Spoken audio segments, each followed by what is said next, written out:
أحباب يرو هدو دقيو ملتنبر أمتي ججبان نما جباتها جاني نما غرساني متي أنيس أرانتنا أبليسي كيسان حكيم حسن نما جباتها إسنين ججوفين دفع سلامتاس أحبابي في الله إسنين راهن إرام فني الحمد لله والصلاة والسلام على رسول الله وعلى آله وأصحابه أجمعين أما بعد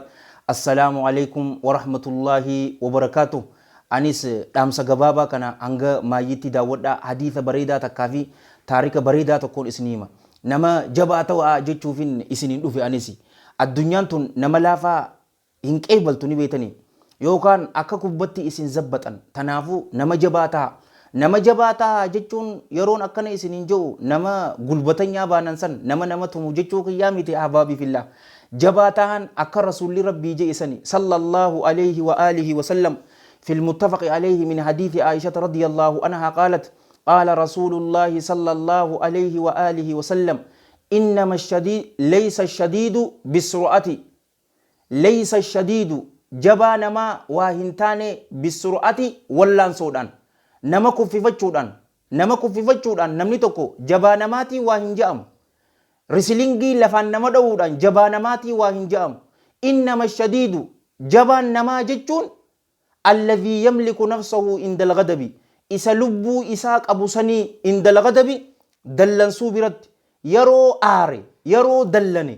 نما لبو إساق أبو نما سني توتو نما جبادة يرو قلبينتون آران قدتمت جالوونك يك إسلاما قلبينتون بوناني قدتمت جبنساني قدتمت يرو سن نمني ججاما نمانجا نما أكان جالتوني ججاما جان جارتي ساتين obboleetii isaatiin ilmoo isaa arrabsa ahbaabii fillah nama isin aarse cufaatiifuu deebii hin deebisinaa jaalowwan kiyya ka islaamaa namni cufa deebisu isin deebii isaaf deebisu haqan godhatuun isiniin ja'a gaafa tokko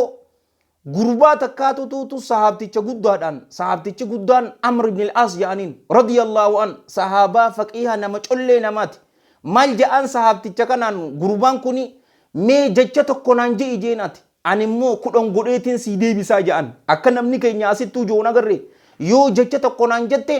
ani dachaa godheetiin si deebisaa akkana jee amma namtichi kunis akkana ja'an Amr ibn al-Asin jecha tokko mee naan je'i an kudhan godheetiin si deebisaa yeroo jo'uuni sahaabtichi barakaa qabu